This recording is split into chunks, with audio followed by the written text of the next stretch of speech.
Welcome to the Business Family Marriage Podcast with Tim Smoyer. This is his personal podcast where he shares what he's learning about growing a seven-figure business while also raising 7 children and deepening his relationship with his wife at the same time. He shares what he's learning, what's worked, what hasn't, what he's trying next to grow a fruitful business, family, and marriage. For more on that today, here's Tim. Good evening, audience. Good to see you guys. It's a Friday evening for me. I know we talked, my wife and I, in our last episode, how Friday evenings usually are family night and kind of our big celebratory meal. We have a whole bunch of rhythms around Friday night, heading into a day of rest, all day Saturday. And this weekend's a little different for us because my wife is out of town. She took off for the week, went to Minnesota. She took our 2 older kids with her just to hang out with some friends up there and have a good time. And so I've been home this week with the younger 5 kids, and we've been having a good time as well, getting some work done. And but they're all in bed now, and usually at this time I'll be hanging out with my wife, but she's not here, so I'm going to hang out with you instead. And I'm just watching the chickens outside run around. They're getting ready to head into the coop and be done for the night too. I got a good question here from Chase about being a new father and also trying to figure out, like, hey, what tools and resources do you have to recommend? And his question leads into probably not something he was expecting it to lead into, but it leads into this discussion about family teams. And I know, like, as business owners, we understand this idea of being of having a team on our business, like of people, employees, and maybe even contractors and that we're working with. And the goal of all of us working together is like to accomplish this common mission that we have. And I talked a little bit about that, with what that looks like for me and my kids, and what our mission and family vision and values are, and how that kind of drives us as a team in a couple episodes ago. I'm not pro enough podcaster to keep track of all the episode numbers and which is in what episode. You can go back. It's the one about, I think it was like the second one maybe, or the first one. I don't know. No, it wasn't the first one. About like mission. I think it's called How I Plan to Have the Best Family and Business in the World, or something like that. So as business owners, though, we understand this idea of, like, it's important to grow your team. And the more your team grows, that's a sign of something like really positive happening in your business. And it's a sign that we are serving people better, and it takes more of us to serve people and stay on top of the growth that's happening. And we see that as like a really positive thing. But when it comes to like our family, because we don't often think of our family as a team, it's like the more kids you have, the weaker the family unit becomes, in a sense. And I get that question all the time, like, hey Tim, like, I don't know how you do it with 7. I can barely do it with 2. I'm like, I don't really say this, but I think it's like, well, I think it's because you're approaching your family all wrong, which that's not true. That's probably exaggeration. But I'm thinking, like, if you think of your family as a team, then it should get stronger the more kids you have, rather than a bigger and bigger struggle. And so here's what I want to do. I'm gonna play this question that Chase called in with, and if you have a question, either a reaction to this or something else you want to share, another question, there's a link in the show notes here that you can just easily leave me a voice message for another episode. I love hearing from you guys. Thanks to all you guys who've been calling in already and leaving lots of good questions. These are fun. But I'm going to play this from Chase. And then after that, I recorded a clip. I played Chase's question to another guy, and this guy that you're going to hear from right after Chase's clip, his name's Jeremy, and this guy, like, embodies family team stuff, like what this looks like. And he's actually the one who introduced it to me. He's my former boss. He's the guy who hired me and moved my family from Minnesota here to the Cincinnati area. and I worked for him and his business for about a year and a half before starting Video Creators and launching that out on my own back in 2013. But one of the things I saw is like when I was still scoping out the job, they flew me into here in Cincinnati to kind of just check it out and have some interviews and kind of talk about just right for both of us. And so after I think it was like the second day or whatever, all these conversations, interviews about the job and stuff, he's like, "Hey, come on over to my house." It was his Friday night, their family's Sabbath meal, and I go over and I'm like, "What is this? Like, this is way different than I've ever seen in a family." He's got 5 kids, and they ran. I'm not sure. I think the youngest one is my daughter, a little older than my daughter. I think they like hanging out together. So she's like 13, and then the oldest is in her young 20s, just moved out of the house. So, and so what I saw there though was something very different, which was like a family that seemed to be like enjoy being together and seemed like they were all kind of like, what's the right word? Like have their attention was on the same direction, like they were heading the same direction. And when Jeremy would lead a conversation with the family, everyone kind of was like participating and involved and engaged, and it just felt, I don't really know how to describe it, honestly. It just felt different. And honestly, one of the main reasons I moved here to Cincinnati, I was like, I don't know what this is. Like, the job's okay, but whatever I just experienced here and I see there, like, that's what our family needs. And we only had 2 kids at the time. Is that true? I think that's a lie. No, that's true. Yeah, we had 2 kids. Yes, that's right. Then we had another 5 here. So, so we had 2 kids when we moved here. And so I was like, we just need to be around people like this. So took the job, but obviously still hanging out with people like Jeremy. He was over at my house shooting some videos for some stuff he's doing in my studio, my office here, which is when I recorded this little interview. But okay, enough with the prep. Let me show you Chase's question. Show you? This is not YouTube. Let's roll Chase's question, and then my little discussion with Jeremy, and then I'll be back right after that to kind of share some additional thoughts.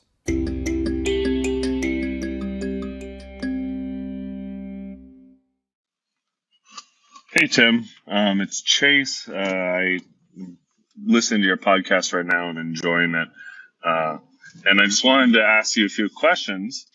I am a new father, and I'm 27 years old, and me and my wife just had our first child, and I'm trying to figure out what are the best resources for a new family trying to organize a new family. And maybe you have some tips, some pointers. I mean, obviously with 7 kids, you probably have something, but been enjoying the podcast so far and hope to hear more. Chase, great question, man. I actually am standing, he's sitting next to a guy who has been pretty helpful for me in thinking through a lot of these systems and processes for family. And yeah, we have 7. We have a few things maybe that'll be helpful for you. But I want to introduce you to this guy, Jeremy, what he does. Jeremy, say hi to the podience. What's up, podience? Hey, Chase. Great question. Yeah, so what do you got for Chase? What would you recommend for him? Yeah, well, it's a great question. I think that there's a question that almost nobody asks when you are just starting out building your family, and that is, what kind of family do we want to build? And because we all think we know the answer to that, we want kind of a unified family, we want a family of love. What we don't understand is that the default for Christian families and for any families in the West is to create a family that's a springboard for individual success. And so the focus of every single family is to build up the individual and make sure that each individual in the family, the mom, the dad, and the kids, as individuals, thrive and succeed. And so there's a whole set of tools for that, of course, are normal in terms of like how to help your kids with whatever they're into as an individual, whether it's sports or academics or musical instruments or whatever. There's a totally different way to think about what you're building as a family. And I really like it when people actually at least ask this question about what kind of family do we want to build. Do you want to build that group of individuals, or do you want your family to be a team?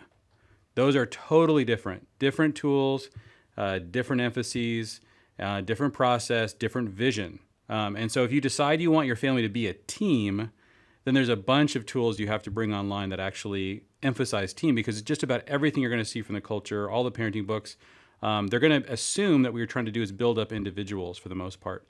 And so that's the first question that, we like to ask. And I know that the Schmoyers have really, we have, like us, gone really deep into how to figure that out. And we're all trying to do this. It's very much upstream in this culture. And so some of the tools that are really big for us, one is we like to craft a weekly family meal that emphasize the unity of the team, brings everybody together, helps the kids really feel that familyness. And the earlier you can start that, even when your kids are really little, the better. Just practicing what it's like to be a family around the table. And this isn't just kind of the weekday family thing where you're catching up really quick.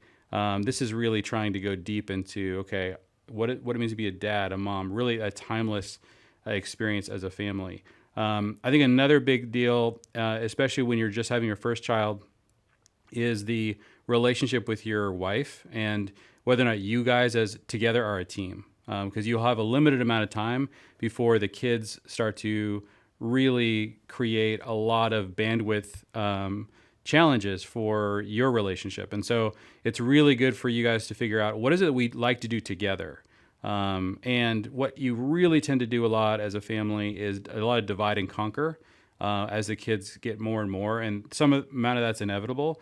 But you really want to figure out, are there things that you do that are better together, so that you can begin to experience and model what it means to be a family team versus just trying to be individuals. But I know that you guys have done a bunch of that. Yeah, we talked a little bit about that on here. Dan and I actually sat down and talked about like our meal together and some of that stuff in our last episode. You have well, first of all, you say, I like the distinction you made between individual and team. But if someone has never heard of that before or never even thought of it before, just listening to this right now, what are the main differences that they should think about in considering, well, I don't know, which one should I be? Like, I guess I know what the individual thing is, but I don't know what the team thing is. You have a quick description for that? Yeah, well, so these are almost opposite in some ways. And everyone's experienced this if you've ever been on a sports team. Versus maybe every other experience you have in your life. So the difference really is when you're living as an individual, let's say you're in a classroom or in a club or any other kind of group that's designed around the individual, then the number one question you're always asking is this benefiting me as an individual? And if not, then I need to quit, change. And so everything needs to be designed around furthering me. What's really weird is once you get into a team, all of that reverses. Right? The question is always, how do I serve the team? How do I become a good team player? What are we trying to accomplish as a group that we can't accomplish as individuals? And so individualism makes teamwork really hard. And almost every other environment we're in, the assumption is that you're acting like a group of individuals. And so the definition of a team is like you have to have a mission, something you're going after that your team is actually designed to do better together. And then you need to emphasize the importance of the teamwork. And so I would say one of the biggest differences that you experience in a family context is that as individuals, every time you have another child, there's almost like a loss to the individual. It's like the scarce resources of the family, the attention of the parents are now being divided ever more in smaller portions to each child as they come on board. If you're building a team, then every single person that is born into the family increases the strength of the team. And so when you get a new player on your team and you really care about the team first, you don't get bummed out that there's a new player that can really help the team. You get really excited because now you're gonna win more often. And so being a team as a family is totally different and really emphasizes the value of each person on the team. Whereas being a group of individuals, you can really help each other thrive as individuals, but it usually comes at the expense of the core unit. Everyone's sort of drawing from the same center away from the family. And so the family tends to get weaker over time, and it tends to fragment, especially if individuals decide that they could be better off without the family. Yeah. So I know, Jeremy, you have a lot of several podcasts and a lot of things that you do that dive more into this. Where should Chase and anyone else who's interested, where do they find more about this from you? Yeah, we've got a couple podcasts, 5 Minute Fatherhood, Dads Building Teams. Those are long form interviews with guys who have spent years trying to figure this out and go step by step through that process. We also have the Family Teams podcast, where we kind of look at some of the bigger cultural, societal issues. And you can find everything we do over at familyteams.com.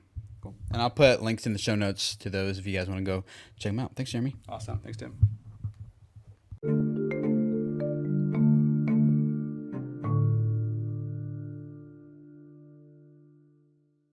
I think one of the reasons why the guys tend to be interested in like business and sports and things is like there's a clear goal, there's a clear objective, and you can usually define what winning looks like, and it's usually something challenging, and we really love that. Like in our sports, guys who are crazy about their sports teams. We really love that in our business about like whether it be making more money or serving more people or whatever the case may be. And I think there's a reason why sports in business tend to capture guys' hearts really easily. More so, not for everyone, obviously, but if we're just talking like general culture here, it seems to me like most fathers are captured more by their sports and their businesses than they are by their family, their hearts. And I think that's because when we look at our family, we don't think of it as a team. We think of it as like a group of people who are kind of cohabiting the same space, and our goal is to like raise these people up to be like these individuals. And it's just not like a real compelling vision. Raising them to be like fully contributing members of society and individuals, yes. But if you think as fathers of your business or of your family as a team, then it puts us in a different role. It puts probably pushing this too far.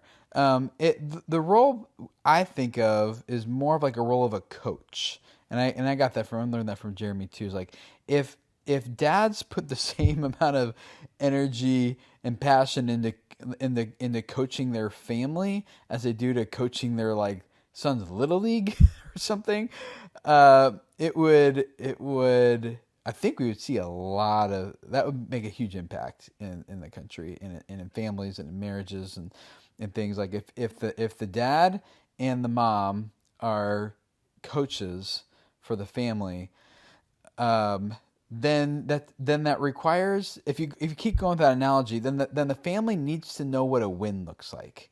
What is a win for our family? And that's probably another conversation for another episode at some point, which I would love to get into, because in our business we have defined goals and objectives and key results and KPIs and all these things we're tracking to make sure we continue to grow and take new ground. But we don't; those tools can be absolutely used in the family, and we'll talk about that in a different episode. Let me not get too sidetracked here. But yeah, so like thinking of if you're our dad listening to this, but you could be a mom, whatever. Like thinking of as a role of like being coaches in our families, I feel like that kind of makes the family. It might sound bad, but a little bit more like of a compelling thing that captures our attention, and we do that. A lot of us, if we have a growing successful business, we're already doing that there. We're already leading other people. We're leading teams. We're casting vision. We're setting like the course and the direction, and we're defining wins, and we're solving problems when the wins aren't being met, and there's stakes if they aren't, like all this stuff like that thing, but gets our attention. And I'm not saying you need to run your family as a business, and as I said a couple episodes ago, I'm not saying we should. I'm just saying there's things there that if that would capture our heart for our family, and even stronger, that we define what a win is, and we're going after it together, and we as dads are putting like just as much creative energy into making a really good family environment and a family team as we are in building like our businesses team. I think maybe the one thing that kind of holds us as dads back is there's clear bragging rights. There's clear there's clear status if outside of our family, in the world in general, if we grow big successful businesses, or even bragging rights when our sports team wins. And when it comes to our family team at home, like we don't get as much public recognition. There's not as much public bragging rights, and in terms of like what people think about us and our success, and being able to kind of put that out there, because we all like that what's the right word? When people compliment us, we like it. When that's status. I forget. That's not the right word I'm looking for. But for our family, it's just there's no one being like, "Wow, Tim, that what you're doing with your family, that's awesome." Or I can see that your family is really winning. Jeremy once said, like, if there was a public scoreboard for how everyone's family is winning, I think dads would coach their families a lot differently. I'm like, yeah, there might be. I'm not saying that's a good idea, just in general, but the idea of it anyway, being like that what's the word I'm looking for? It's not accountability. It's just people acknowledging our achievements. It just doesn't happen in our family, and I don't really know what to do with that part, honestly. I mean, I think part of it is like we want to know that we're doing a good job. I don't think it's all like, hey, we have pride issues and we're all self-seeking or something. I think it's appropriate for us to receive praise for things that we're doing well and complimented for things that we've done well and things. And it doesn't mean it has to go to your head. And I don't even think we're seeking that out. But there's just not like a benchmark to know if are we winning or are we not. And so I kind of think of the affirmation that I would get from this. Hopefully, I'm thinking about that comes from my own kids later in life. And if it doesn't, that's fine. I am certainly not a perfect parent, perfect leader, perfect family coach.